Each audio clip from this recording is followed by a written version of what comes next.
Et si le mal n'était pas quelque chose de lointain, réservé uniquement aux monstres que l'on voit dans les nouvelles ou les récits d'horreur? Et si en réalité, il était quelque chose de plus proche, quelque chose qui vit en nous, attendant le moment propice pour se révéler? Imaginez qu'en une seule seconde, vous soyez confronté à un choix, agir avec compassion ou céder à la tentation du pouvoir et de l'autorité. Que choisiriez-vous? Aujourd'hui, nous allons explorer une idée qui pourrait bouleverser la manière dont vous percevez l'humanité, et peut-être même vous-même. Comment est-il possible qu'une personne ordinaire, apparemment bienveillante, puisse se transformer en quelqu'un capable de commettre des actes de cruauté inimaginables? Et qu'est-ce que cela nous révèle sur la nature humaine? Dans cette vidéo, nous allons plonger au cœur d'une question profonde et perturbante.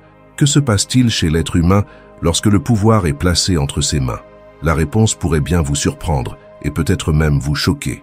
À travers un exemple frappant, nous allons explorer une expérience qui nous montre comment, dans des circonstances extrêmes, des individus apparemment ordinaires peuvent devenir les instruments du mal. Restez avec nous pour découvrir les mécanismes psychologiques qui conduisent à cette transformation.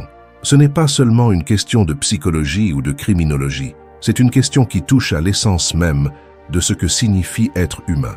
Si vous pensez connaître la réponse, détrompez-vous. Ce que vous êtes sur le point d'entendre pourrait bien changer votre perception à jamais. Nous venons de poser une question qui résonne profondément en chacun de nous. Comment des individus apparemment ordinaires peuvent-ils devenir capables de cruauté, de violence, d'abus? Pour comprendre cela, il faut aller au cœur de l'un des plus célèbres et terrifiants exemples de psychologie sociale, l'expérience de Stanford menée par le psychologue Philip Zimbardo. Cette expérience, qui a eu lieu en 1971, n'est pas seulement un événement scientifique majeur, c'est une fenêtre ouverte sur les aspects les plus sombres de la psychologie humaine. Au départ, tout semblait simple et sous contrôle. 24 étudiants, tous en parfaite santé et sans antécédents criminels, ont été sélectionnés pour participer à une simulation de prison. Ce groupe de jeunes hommes a été divisé en deux groupes égaux. D'un côté, les gardiens, de l'autre, les prisonniers. L'objectif de l'expérience? Observer les comportements des participants dans un environnement où le pouvoir et la soumission étaient les deux forces en jeu et où les rôles sociaux et les attentes devaient, en théorie, façonner leurs actions. Mais ce qui s'est produit a dépassé de loin les attentes des chercheurs et a plongé tous les acteurs dans une spirale qui a échappé à tout contrôle. Dès les premiers jours de l'expérience, la dynamique de pouvoir a émergé de manière inattendue. Les gardiens, dont les rôles étaient censés être symboliques, ont commencé à adopter des comportements autoritaires, voire cruels. C'était comme si un simple uniforme et une position hiérarchique donnaient à ces jeunes hommes le droit d'exercer un pouvoir absolu sur les autres. En quelques heures, les gardiens ont cessé de jouer leur rôle et ont commencé à traiter les prisonniers comme des êtres inférieurs, leur infligeant humiliation et violence psychologique. Pourtant, tous savaient qu'ils ne faisaient que simuler une réalité qui n'était en rien authentique. Mais le pouvoir, une fois exercé, agissait sur eux comme une drogue, déshumanisant leur perception de ceux qu'ils considéraient comme leurs subordonnés. Les prisonniers, de leur côté, ont rapidement perdu leur identité individuelle. Ce n'étaient plus des étudiants, mais des numéros. Chacun était assigné à un numéro et soumis à une surveillance constante. En quelques jours, l'effet de la déshumanisation a pris toute son ampleur. Les prisonniers ont commencé à se soumettre sans résistance, et ceux qui tentaient de résister étaient punis, souvent de manière excessive. Ce qui était au départ une simple simulation se transformait en un véritable enfer, un laboratoire social où les règles de l'humanité étaient suspendues, remplacées par un mécanisme d'oppression sans pitié. Une question se pose alors. Pourquoi cette transformation a-t-elle été aussi rapide et violente? Comment des jeunes hommes, jusque-là sans histoire, ont-ils pu se laisser aller à une telle cruauté? Et pourquoi les prisonniers, bien que victimes de ce traitement inhumain, ont-ils eux aussi participé à cette spirale de soumission? La réponse réside dans un phénomène psychologique bien connu des chercheurs, l'effet Lucifer, tel que décrit par Zimbardo. Ce phénomène décrit la manière dont des circonstances sociales, des rôles imposés et un environnement propice peuvent entraîner des individus, autrement bienveillants, à adopter des comportements de plus en plus déshumanisants. L'une des découvertes les plus marquantes de l'expérience de Stanford est que le simple fait de donner du pouvoir à une personne peut modifier sa perception et son comportement. C'est comme si le pouvoir déformait la réalité, transformant les personnes bienveillantes en oppresseurs, C'est ce qui est particulièrement effrayant dans cette expérience. Non seulement elle nous montre que l'on peut tous être susceptibles de basculer dans ce type de comportement, mais elle révèle aussi que l'environnement social joue un rôle déterminant. Ce n'est pas simplement une question de tempérament personnel. Le pouvoir, l'autorité et l'absence de responsabilité peuvent révéler des facettes insoupçonnées de notre psyché. Les résultats de l'expérience de Stanford nous rappellent que notre humanité peut être fragile, que sous certaines conditions, des individus ordinaires peuvent être poussés à adopter des comportements qui semblent totalement contraires à leur nature. Zimbardo lui-même a été témoin de cette évolution inquiétante. Alors que l'expérience se déroulait, il s'est de plus en plus impliqué dans son rôle de superviseur, perdant de vue les principes éthiques et humanitaires de l'expérience. Il a continué à permettre l'aggravation des abus, justifiant son inaction par les résultats scientifiques qu'il espérait obtenir. L'expérience s'est terminée prématurément, après seulement 6 jours au lieu de 2 semaines, en raison de l'escalade de la violence et des effets psychologiques dévastateurs sur les participants. Pourtant, cette expérience n'était pas seulement un laboratoire scientifique, mais une alerte sur la capacité humaine à sombrer dans la cruauté sous certaines pressions sociales. Le pouvoir de déshumanisation qui a pris place dans cette simulation est l'un des éléments les plus perturbants de cette expérience. La déshumanisation des prisonniers a permis aux gardiens d'abuser d'eux sans culpabilité. Mais la déshumanisation ne se limite pas à l'infliction de souffrances physiques ou psychologiques. Elle touche aussi à l'identité des individus. En transformant les prisonniers en numéros, Zimbardo a montré comment une simple étiquette pouvait effacer toute notion d'individualité et justifier les traitements inhumains. Ce phénomène ne se limite pas aux prisons ou aux régimes autoritaires. Il peut survenir dans n'importe quel contexte où l'on cherche à établir des hiérarchies et à réduire les individus à des statuts ou des rôles. C'est un mécanisme insidieux qui peut exister dans nos sociétés modernes et qui est loin d'être limité aux situations extrêmes. Cette expérience nous oblige à remettre en question notre perception du bien et du mal. Lorsque nous pensons au mal, nous avons tendance à l'imaginer comme étant extérieur à nous, incarné par des figures malfaisantes et monstrueuses. Mais l'expérience de Stanford nous montre que le mal peut être plus subtil, plus insidieux. Il peut surgir dans des situations où nous nous attendons le moins, chez des personnes qui, dans d'autres circonstances, seraient perçues comme totalement normales et bienveillantes. Ce qui nous amène à une question cruciale. Jusqu'où serions-nous prêts à aller si nous étions placés dans une situation de pouvoir similaire? Alors que nous explorons cette question, il est important de se rappeler que ce qui s'est passé à Stanford n'est pas un phénomène isolé. L'expérience de Zimbardo nous aide à comprendre que notre capacité à infliger de la souffrance ou à soumettre les autres n'est pas le produit d'une nature mauvaise en nous, mais plutôt le résultat de l'interaction entre notre psyché et les contextes dans lesquels nous évoluons. La vérité est que le mal, dans ses formes les plus subtiles, peut résider en chacun de nous. Mais l'histoire de l'expérience de Stanford ne s'arrête pas ici. Si vous croyez avoir tout compris, attendez de découvrir les conséquences plus profondes que cette expérience a eues sur la compréhension du comportement humain. Ce qui s'est passé après ces 6 jours de simulation pourrait bien redéfinir notre compréhension du pouvoir et de l'éthique et nous amener à une réflexion plus large sur la société et sur nous-mêmes. Restez avec nous pour découvrir les leçons de cette expérience et comment elle continue d'influencer la psychologie sociale et les théories du pouvoir aujourd'hui. L'expérience de Stanford, bien qu'ayant été un tournant majeur dans la psychologie sociale, ne s'arrête pas à la simple observation de la montée en puissance du comportement abusif. Ce qui s'est produit pendant ces 6 jours ne concerne pas seulement les participants directs, les gardiens et les prisonniers, mais aussi les implications profondes de la déshumanisation et des dynamiques de pouvoir dans la société dans son ensemble. Les résultats de cette expérience ont montré de manière choquante comment la structure sociale, le pouvoir et l'anonymat peuvent nous transformer, non seulement en victimes, mais aussi en bourreaux, souvent sans que nous en soyons conscients. Lorsque nous parlons de déshumanisation, il est important de comprendre ce que ce terme implique vraiment. La déshumanisation ne se limite pas à l'humiliation physique ou psychologique évidente, mais elle touche à un aspect plus subtil et insidieux de notre comportement, la réduction d'un individu à un statut inférieur, souvent par le biais de la catégorisation ou de l'anonymat. Dans l'expérience de Stanford, les prisonniers ont été traités comme des objets sans nom, dépourvus de toute identité propre. Leur nom a été remplacé par un numéro, et chaque action était surveillée par les gardiens, qui n'hésitaient pas à les humilier, à les isoler, à les punir. Cette réduction des prisonniers à de simples numéros n'est pas simplement un détail de l'expérience, mais l'un des éléments clés qui a permis aux gardiens de se sentir justifiés dans leurs actes cruels.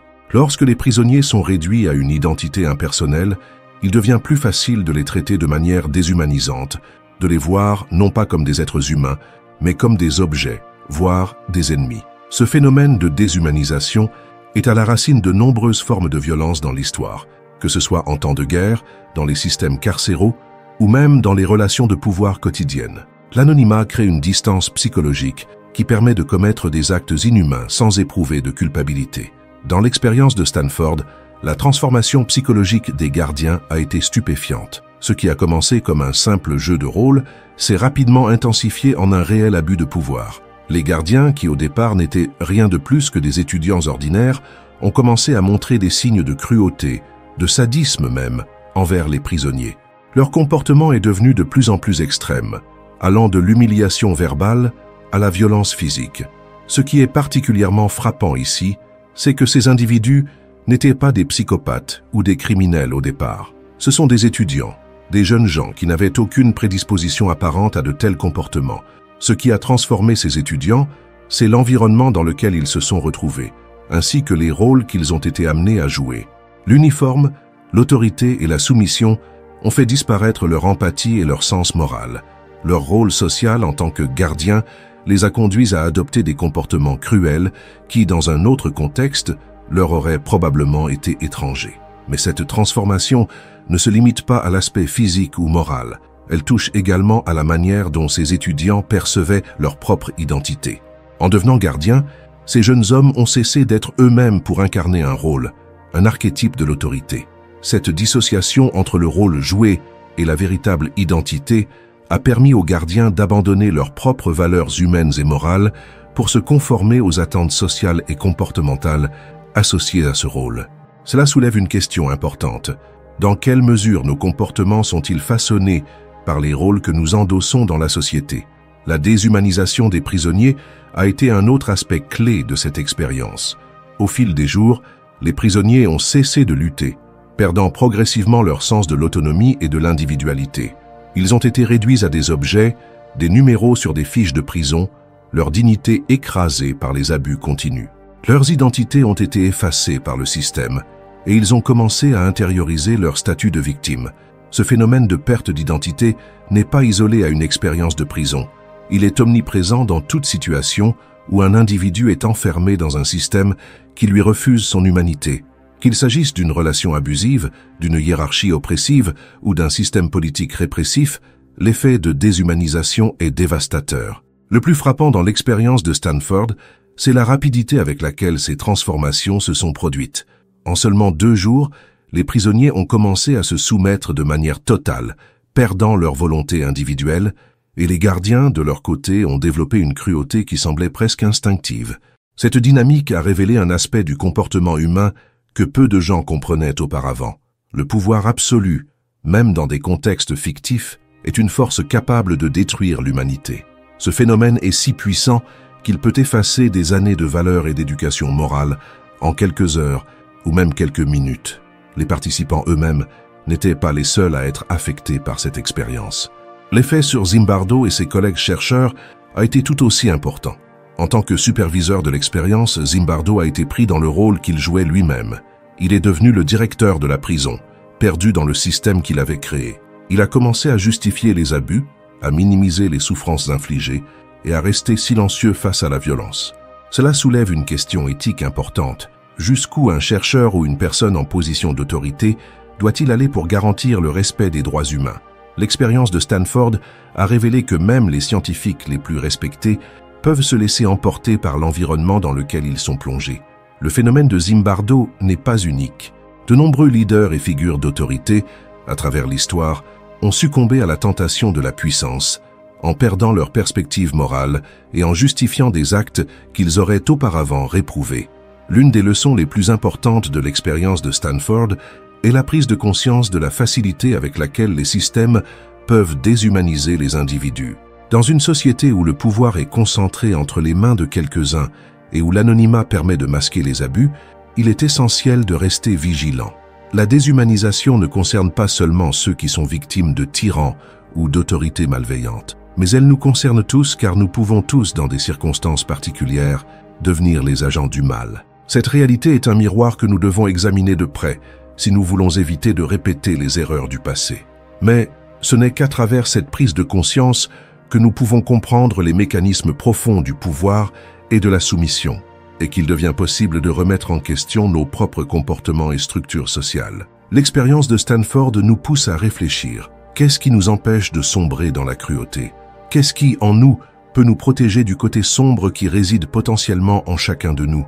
Les réflexions qui découlent de cette expérience ne sont pas seulement théoriques, elles ont des implications profondes pour la société actuelle.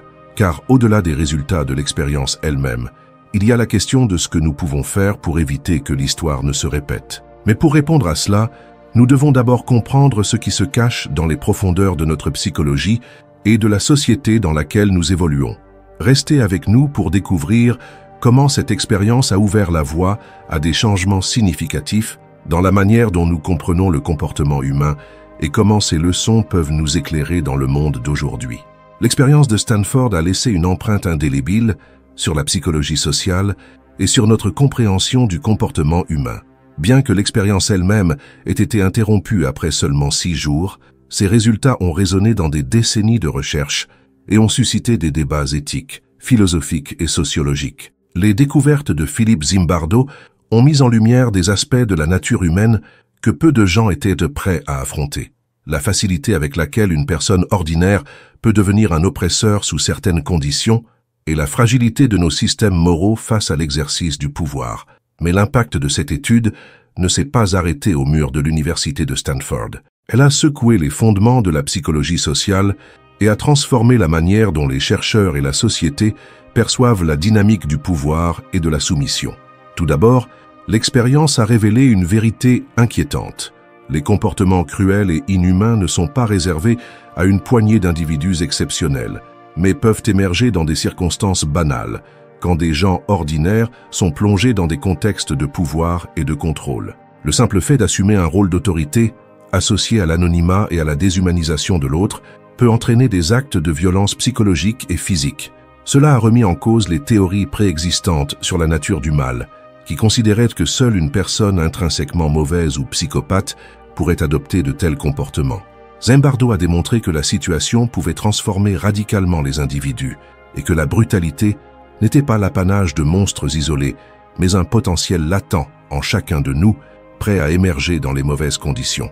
L'étude a aussi mis en lumière la notion de l'effet Lucifer, qui décrit la transformation d'individus apparemment normaux en agents du mal sous l'influence de situations extrêmes. Ce phénomène est désormais au cœur des recherches sur la psychologie du pouvoir et de la soumission.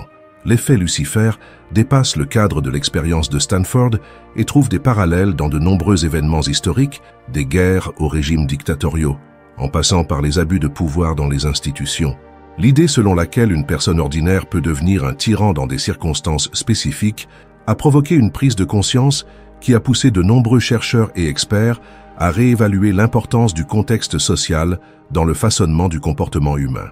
Cela soulève la question cruciale. Pourquoi les gens réagissent-ils ainsi face à l'autorité? Pourquoi certains, face à un pouvoir excessif, sombrent-ils dans la cruauté, tandis que d'autres résistent ou s'opposent à ces abus? La réponse à cette question réside en partie dans la psychologie sociale et dans l'analyse des mécanismes de conformisme, d'obéissance et de groupe. L'expérience de Stanford a montré que le simple fait de se retrouver dans une hiérarchie de pouvoir peut activer des comportements inconscients qui obéissent à des normes sociales et à des attentes collectives, même si cela va à l'encontre de notre propre sens moral. Il devient alors évident que notre comportement n'est pas uniquement guidé par des choix individuels conscients, mais par des forces sociales puissantes et parfois invisibles. Une autre contribution majeure de l'expérience de Stanford a été d'attirer l'attention sur le rôle de l'empathie dans la prévention des abus de pouvoir. Les gardiens de la prison, en se détachant de leur identité personnelle et en traitant les prisonniers comme des numéros, ont cessé de percevoir leurs souffrances comme humaines. Cette absence d'empathie a été un facteur clé dans leur capacité à infliger de la douleur psychologique et physique. L'empathie, ou plutôt son absence, est au cœur des dynamiques de pouvoir et de soumission. Lorsqu'un individu est capable de se mettre à la place de l'autre, de ressentir ses émotions et de reconnaître son humanité, il devient beaucoup plus difficile de justifier des actes cruels. Mais lorsque cette empathie est ignorée ou supprimée, les frontières entre le bien et le mal deviennent floues et des comportements inhumains deviennent possibles, voire justifiables. Les leçons de l'expérience de Stanford ont également eu un impact sur le système judiciaire et sur la manière dont nous comprenons les crimes commis sous autorité. La notion de responsabilité individuelle a été remise en question. Dans des situations où les individus agissent sous pression ou où des structures de pouvoir incontrôlables sont en place, il devient difficile de déterminer si les actions sont réellement le fait d'un choix personnel ou si elles sont le résultat de facteurs externes. Cela a ouvert un champ de réflexion sur la justice et la rétribution dans les cas de violences systématiques, qu'il s'agisse de tyrans, de régimes autoritaires ou de comportements criminels collectifs. Cette remise en question de la responsabilité individuelle dans le cadre d'un pouvoir excessif soulève également une question plus large sur la moralité de la société dans son ensemble. Si le mal peut se cacher en chacun de nous, alors qu'est-ce qui nous empêche de succomber à ce côté sombre? Quelles structures sociales et éthiques devons-nous mettre en place pour nous protéger de cette transformation? L'un des défis majeurs pour la société moderne est de trouver un équilibre entre l'exercice du pouvoir et la protection des droits individuels. L'expérience de Stanford nous pousse à réfléchir sur les limites du pouvoir, mais aussi sur la manière dont nous pouvons renforcer la résilience morale des individus face à des situations de pression extrême. Le travail de Zimbardo et de ses collègues a également contribué à l'élaboration de principes éthiques plus stricts dans le domaine de la recherche psychologique. L'expérience de Stanford, bien que fructueuse d'un point de vue scientifique, a soulevé des questions éthiques majeures sur les limites de la manipulation des participants et sur la manière dont les chercheurs doivent intervenir pour éviter des conséquences négatives pour les participants. L'expérience a été interrompue après 6 jours, non seulement en raison de l'intensité de la violence, mais aussi à cause du manque de contrôle sur les effets psychologiques de l'étude. Cela a provoqué une prise de conscience sur la nécessité de protéger le bien-être des participants dans les expériences de recherche et de mettre en place des protocoles rigoureux pour éviter de telles dérives. Mais si l'expérience de Stanford a éclairé les dangers du pouvoir, elle a aussi ouvert la voie à des questions plus profondes sur la nature humaine. Pourquoi certains se laissent-ils emporter par l'effet Lucifer, tandis que d'autres résistent ou se rebellent? Est-ce une question de caractère, ou bien sommes-nous tous susceptibles de tomber dans les mêmes travers sous la pression des circonstances? Ces interrogations restent ouvertes et continuent de nourrir le débat sur la psychologie du pouvoir et de la soumission. Ce que l'expérience nous enseigne avant tout, c'est que la vigilance est essentielle. Nous devons être conscients des forces sociales invisibles qui façonnent nos comportements, et nous devons nous engager activement à préserver notre sens moral face aux tentations du pouvoir. La véritable question n'est pas de savoir si nous serons confrontés à des situations similaires, mais plutôt comment nous y réagirons. Et pour cela, la clé réside dans la prise de conscience de notre propre vulnérabilité, mais aussi dans la capacité à cultiver l'empathie et l'humilité pour ne jamais succomber à l'obscurité qui peut résider en chacun de nous. L'expérience de Stanford, bien qu'ayant eu lieu il y a plus de 50 ans, continue de résonner dans notre compréhension des dynamiques de pouvoir et de soumission. Ces répercussions vont bien au-delà des murs de l'université de Stanford et influencent encore aujourd'hui les réflexions sur la psychologie sociale, les droits de l'homme et l'éthique. Dans un monde où les abus de pouvoir, qu'ils soient institutionnels, politiques ou même personnels, restent omniprésents, cette expérience nous invite à revisiter notre propre relation au pouvoir et à la soumission. L'une des principales leçons que nous pouvons tirer de l'expérience de Stanford est la facilité avec laquelle des individus apparemment ordinaires peuvent devenir des instruments de cruauté. Ce phénomène n'est pas un cas isolé, mais s'observe dans des contextes aussi variés que les régimes autoritaires, les conflits armés ou même les environnements de travail toxiques. La psychologie sociale nous montre que le pouvoir, lorsqu'il est mal utilisé, peut transformer des personnes bien intentionnées en oppresseurs. Cette vérité est particulièrement pertinente aujourd'hui, alors que les hiérarchies et les structures de pouvoir continuent de modeler nos vies, souvent de manière invisible mais déterminante. Dans le cadre des institutions modernes, l'expérience de Stanford nous incite à repenser les systèmes de pouvoir en place. Que ce soit dans l'armée, la police, les entreprises ou même les gouvernements, Il existe des mécanismes qui peuvent pousser des individus à agir de manière contraire à leurs valeurs profondes. La situation extrême présentée dans l'expérience n'est qu'une amplification des petites injustices quotidiennes qui se produisent à tous les niveaux de la société. Lorsque les individus sont investis d'un pouvoir autoritaire sans responsabilité, ils sont souvent amenés à justifier des comportements cruels ou déshumanisants. Ce phénomène est souvent renforcé par des structures hiérarchiques rigides où la dissidence est réprimée et où la déshumanisation de l'autre devient un outil de contrôle. Cette dynamique peut également être observée dans les systèmes pénitentiaires modernes, où la relation entre gardiens et détenus est marquée par un pouvoir inégal et une hiérarchisation violente. Les abus, la violence institutionnalisée et la déshumanisation des prisonniers sont des phénomènes largement documentés. En effet, plusieurs rapports ont mis en lumière des cas de mauvais traitement dans des prisons à travers le monde, où le personnel, souvent issu de milieux ordinaires, se laisse emporter par l'autorité qui lui est accordée. C'est ici que l'expérience de Stanford trouve une résonance frappante. Lorsque les individus sont placés dans des rôles de pouvoir, même temporaires, leur perception de l'autre se modifie. La victime devient un objet à contrôler, à soumettre, et non une personne avec des droits et une dignité propre. Les répercussions de l'expérience de Stanford ne se limitent pas aux abus directs de pouvoir. Elles touchent également à la question de la responsabilité individuelle. Si les gardiens de la prison de Stanford ont agi de manière cruelle sous l'influence de leur rôle, il est légitime de se demander dans quelle mesure l'environnement social, l'institution ou la hiérarchie d'une situation donnée permet ou encourage de tels comportements. À un niveau plus large, cela soulève la question de l'impunité et de la responsabilité collective dans les actes de cruauté. Dans de nombreux cas, les auteurs d'abus de pouvoir sont protégés par des systèmes qui leur permettent de justifier leurs actions ou de les masquer sous des prétextes administratifs ou bureaucratiques. Un autre aspect crucial de l'expérience de Stanford est son impact sur notre perception de la nature humaine. Avant l'étude, de nombreux psychologues et chercheurs croyaient que seules des personnes intrinsèquement mauvaises ou psychopathiques pouvaient commettre des actes de violence extrême. Cependant, Zimbardo a démontré que cette vision était simpliste. Le mal, selon lui, ne réside pas seulement dans une poignée d'individus maléfiques, mais dans les contextes sociaux et les structures de pouvoir qui permettent à ce mal de s'exprimer. L'expérience a donc redéfini la manière dont nous comprenons le comportement humain. Le mal ne réside pas uniquement dans la personnalité d'un individu, mais dans les systèmes qui façonnent ses actions.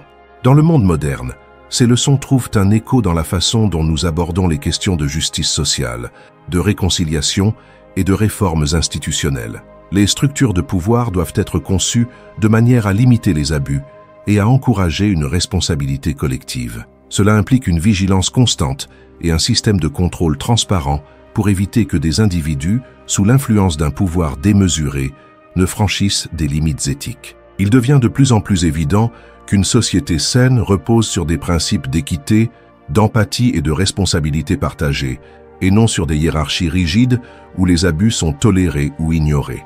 L'expérience de Stanford a également révélé la nécessité de renforcer l'éducation sur l'empathie, la justice et la responsabilité dans les écoles, les entreprises et les institutions.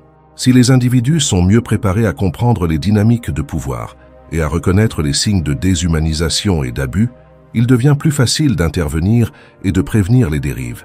La capacité à remettre en question une autorité injuste et à défendre ceux qui sont vulnérables devient une compétence essentielle dans notre société. Ce n'est pas seulement une question de réagir face à des abus flagrants, mais de comprendre et d'éviter les petites violations de la dignité humaine qui peuvent se multiplier et se transformer en grandes injustices.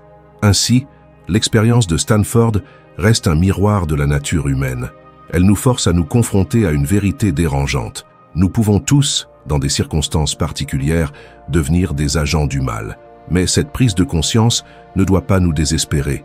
Au contraire, elle doit nous pousser à renforcer notre résilience morale, à cultiver l'empathie et à questionner les structures de pouvoir qui façonnent nos actions.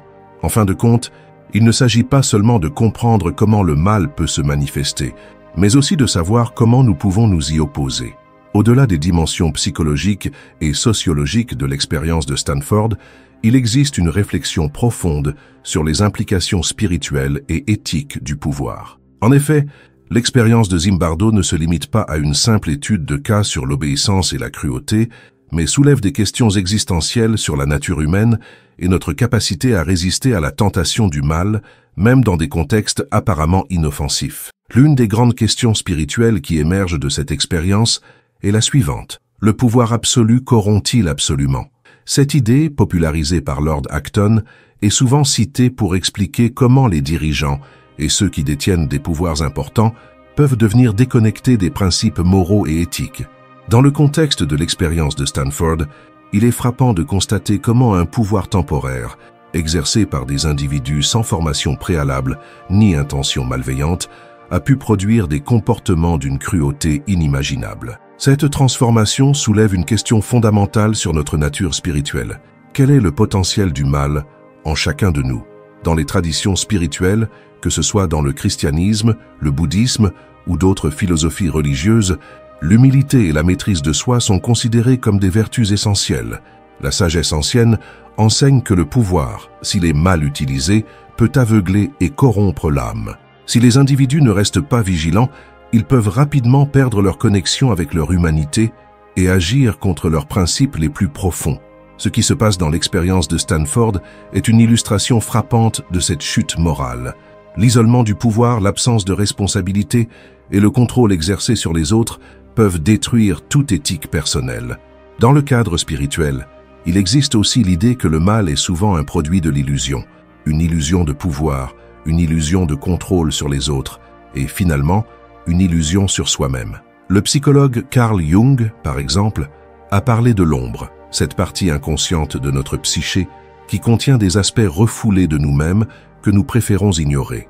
Lorsque nous sommes confrontés à des situations de pouvoir et de pression, cette ombre peut ressurgir et se manifester sous forme de comportements cruels ou déshumanisants. L'expérience de Stanford nous montre que, même sans intention malveillante, une situation donnée peut activer des parts de notre psyché que nous ne connaissions pas ou que nous aurions préféré ignorer. En d'autres termes, le mal ne vient pas toujours d'un désir conscient de faire du mal, mais d'une dissociation intérieure où l'individu perd sa connexion avec ses valeurs profondes. Cependant, l'expérience de Stanford nous invite aussi à réfléchir à la possibilité d'une rédemption ou d'une transformation morale. Si l'expérience démontre que le pouvoir peut corrompre, elle montre aussi que les individus peuvent changer, se réveiller et refuser de participer à l'injustice. Dans l'histoire, de nombreux exemples existent de personnes ayant pris conscience de la cruauté de leurs actions et ayant cherché à réparer leurs torts. La prise de conscience et la repentance sont des éléments clés de la tradition spirituelle, où l'on enseigne que la transformation de l'âme est possible, même après avoir commis des actes de mal. Dans le cadre spirituel, cela représente le retour vers la lumière après avoir traversé des ténèbres.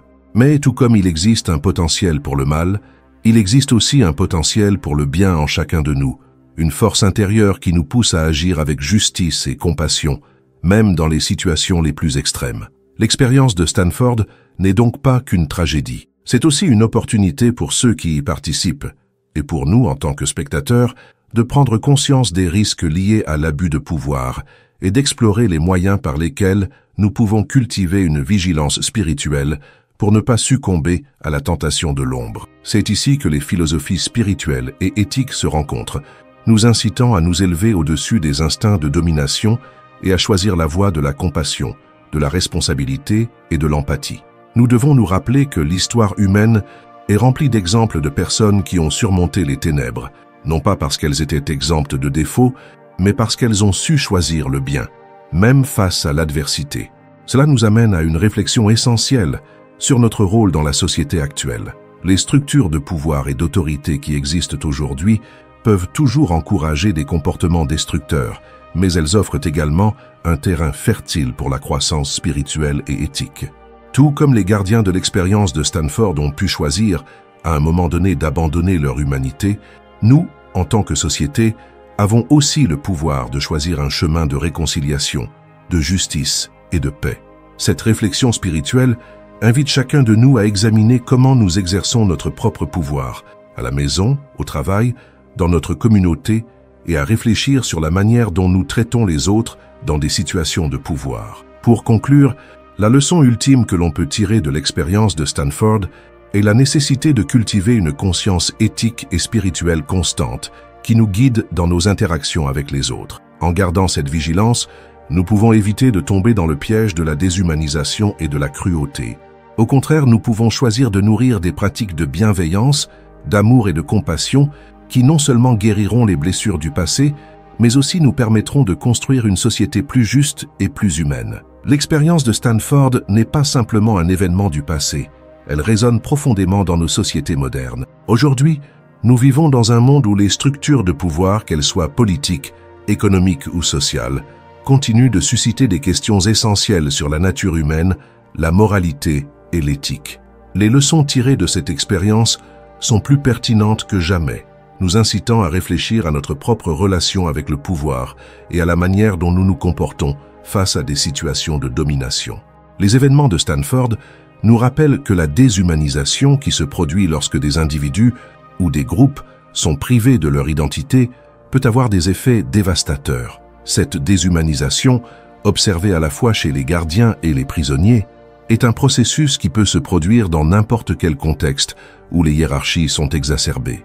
Prenez, par exemple, certaines structures de travail modernes, où les employés sont traités comme des numéros, soumis à des attentes irréalistes et privés de leur dignité. Ce phénomène se retrouve dans de nombreuses situations quotidiennes, à l'école, au travail et même dans nos interactions sociales. Nous devons nous interroger, dans quelle mesure participons-nous à cette déshumanisation, que ce soit par nos actions, nos paroles ou nos indifférences? Une des leçons cruciales que Zimbardo nous invite à considérer est l'importance de la responsabilité individuelle face à des situations de pouvoir. Dans l'expérience de Stanford, de nombreux gardiens ont justifié leurs actes cruels en se réfugiant derrière le rôle qu'ils jouaient. Cette rationalisation est un mécanisme psychologique bien connu. Mais qu'en est-il de nous? Dans la société actuelle, nous sommes constamment confrontés à des choix de pouvoir, qu'il s'agisse de prendre des décisions au travail, de participer à des dynamiques sociales ou de faire face à des injustices. Le pouvoir peut nous transformer, et souvent, nous ne réalisons pas à quel point nos actions peuvent avoir des conséquences. Être conscient de cette dynamique est essentiel pour éviter de tomber dans les pièges de l'abus de pouvoir. Les institutions modernes, qu'elles soient scolaires, militaires ou gouvernementales, sont souvent conçues de manière à séparer l'individu de ses actions collectives. Les personnes qui occupent des positions d'autorité peuvent parfois agir de manière cruelle, non pas en raison de leur propre malice, mais parce qu'elles se trouvent dans des structures où l'individualité est éclipsée par le groupe ou par des rôles imposés. Les exemples historiques de tyrans ou de régimes autoritaires sont nombreux, mais ces comportements ne se manifestent pas seulement dans des dictatures ou des situations extrêmes. Ils peuvent aussi se produire dans des environnements plus banals, où des groupes de pouvoir oppriment les plus vulnérables. Cependant, l'expérience de Stanford nous offre aussi une lueur d'espoir. Il est possible de résister à la déshumanisation, de remettre en question le système et de refuser de participer à des comportements cruels. Les prisonniers, malgré leur soumission initiale, ont montré une certaine résistance. Leur rébellion, bien que réprimée, représente un acte de résistance contre le système qui les asservissait. Cette résistance, bien qu'éphémère, est un exemple puissant de la capacité de l'esprit humain à se rebeller contre l'injustice, même dans les pires circonstances. Cela nous enseigne que l'humanité, même dans ses moments les plus sombres, peut trouver un chemin vers la lumière, que ce soit par la prise de conscience individuelle ou par la solidarité collective. Aujourd'hui, il est essentiel que nous nous souvenions de cette leçon. Dans un monde où les inégalités et les abus de pouvoir demeurent omniprésents, il est plus que jamais nécessaire d'entretenir un sens aigu de l'éthique et de la justice. Les changements sociaux qui sont nécessaires pour créer un environnement plus juste passent par une prise de conscience collective des dynamiques de pouvoir et une volonté de défier les structures oppressives. Cela nous invite également à reconsidérer nos propres comportements et attitudes face au pouvoir. Chaque fois que nous faisons face à une situation de hiérarchie ou de contrôle, il est crucial de nous demander: sommes-nous en train de participer à la déshumanisation d'autrui, ou bien cherchons-nous à promouvoir l'empathie, la justice et la dignité humaine? Chacun de nous, que ce soit en tant qu'individu ou membre d'une société, joue un rôle dans la création ou la destruction de ces structures. Nous avons tous la capacité de faire une différence, de choisir de résister aux tentations du pouvoir et de promouvoir des valeurs humaines profondes. Ainsi, bien que l'expérience de Stanford illustre le potentiel de l'homme à sombrer dans la cruauté sous l'effet du pouvoir, elle ouvre aussi la voie à une réflexion plus large sur la manière dont nous pouvons, en tant qu'individus et collectivités, inverser cette tendance. Dans un monde où les abus de pouvoir demeurent une réalité, il est impératif de cultiver une conscience éthique et spirituelle pour prévenir la montée de la violence et de l'oppression. Il ne s'agit pas seulement de comprendre les causes du mal, mais aussi de chercher activement à transformer nos sociétés et nos comportements en nous ancrant dans des principes de justice, d'humanité et de respect. Dans la suite de cette exploration, nous nous pencherons sur les moyens de cultiver une résistance intérieure et collective contre l'injustice, en cherchant à comprendre comment éviter que les erreurs du passé ne se répètent, tout en poursuivant une quête de rédemption et de transformation spirituelle. À travers toute l'histoire, l'humanité a vu des exemples poignants de la manière dont le pouvoir peut corrompre et détruire, mais aussi des moments où la résistance a émergé contre ces abus. La question qui nous reste à poser est: comment pouvons-nous éviter de répéter les erreurs du passé, à la fois en tant qu'individu et en tant que société? L'expérience de Stanford, bien que choquante et perturbante, offre un miroir dans lequel chacun peut se reconnaître. La déshumanisation n'est pas un phénomène réservé à l'histoire ancienne ou à des dictatures lointaines. Elle peut se manifester dans le quotidien de chacun d'entre nous, à travers des situations qui semblent banales, mais qui peuvent avoir des conséquences profondes sur notre moralité et notre éthique. Pour résister à l'abus de pouvoir, il est essentiel de cultiver une conscience éveillée de notre propre fragilité face à des structures de domination. Nous devons être conscients que, tout comme les participants à l'expérience de Stanford, nous pouvons tous être influencés par les contextes et les rôles que nous jouons. Mais cette prise de conscience, loin de nous décourager, doit nous inciter à agir avec plus de vigilance et de compassion. Il est de notre responsabilité de remettre en question ces structures de pouvoir et de promouvoir un environnement où la dignité humaine est respectée.